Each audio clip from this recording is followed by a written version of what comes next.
Sistemas operativos. Profesor, junto con saludarlo cordialmente, a continuación se redactará una presentación de acuerdo a los sistemas operativos y sus respectivos componentes.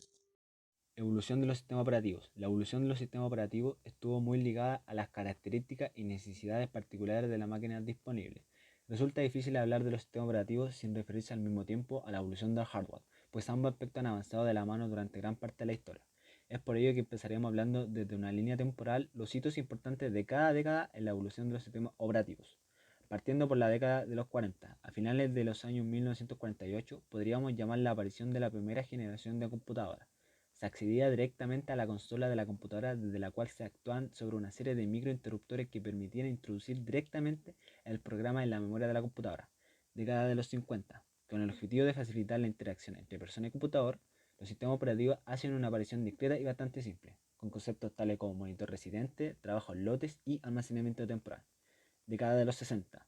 En los años 1960 se produjeron cambios notorios en campos de la informática, con la aparición del circuito cerrado, la mayoría orientada a seguir incrementando el potencial de los computadores.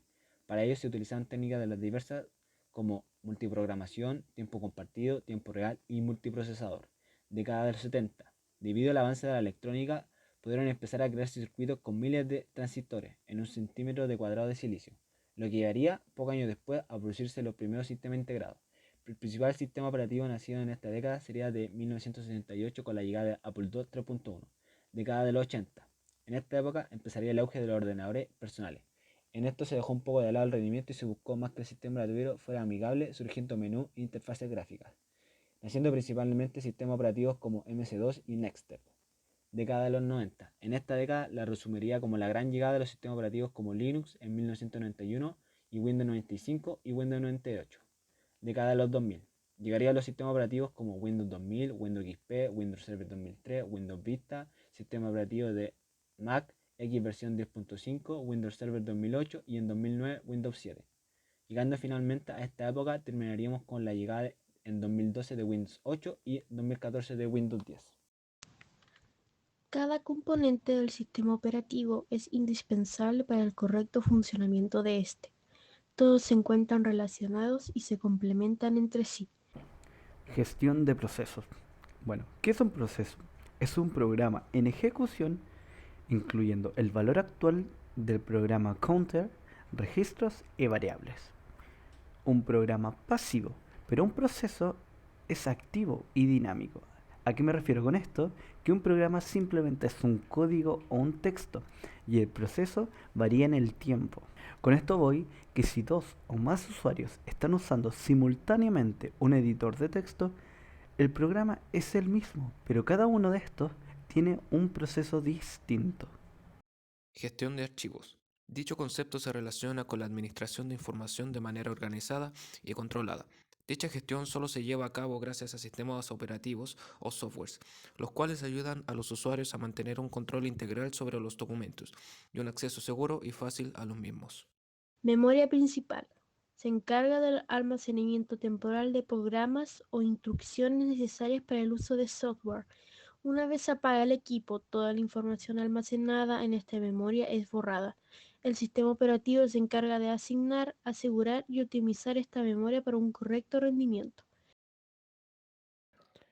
Es una de las principales funciones de todo sistema operativo en cuanto al control de todos los dispositivos, como la comunicación con los dispositivos, detección de interrupciones y control de errores.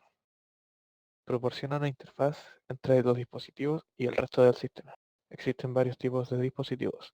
Entre ellos están los dispositivos elegibles por el humano, siendo estos aquellos que están para mantener una comunicación entre la computadora y el usuario, ya sea el teclado, mouse y monitor. Los dispositivos elegibles para la máquina, que se caracterizan por mantener una comunicación con equipos electrónicos como el disco duro o la RAM. Dispositivos de comunicación, que son exclusivamente para mantener una comunicación con dispositivos a larga distancia.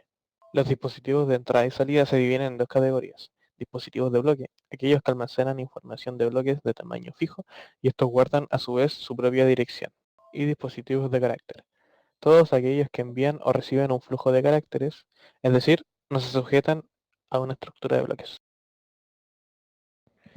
La memoria secundaria no es tan veloz como la principal, pero puede almacenar información en dispositivos como discos, cintas magnéticas o discos ópticos.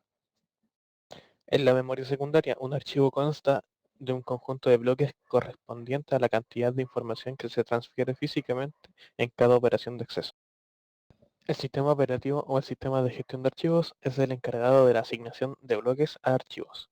Primero, debe asignarse el espacio de la memoria secundaria a los archivos y segundo, es necesario guardar constancias del espacio disponible para asignar.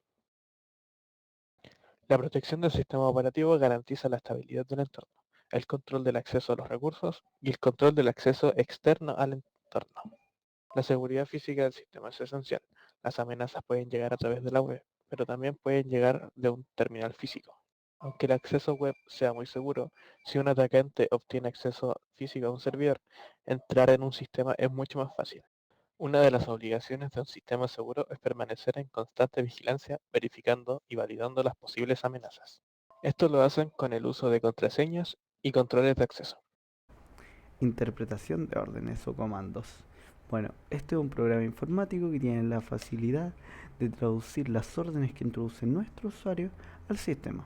Este permite la comunicación de estos dos y aunque actualmente las interfaces gráficas facilitan este trabajo al usuario, aún existen funciones que se resuelven mediante la línea de comandos.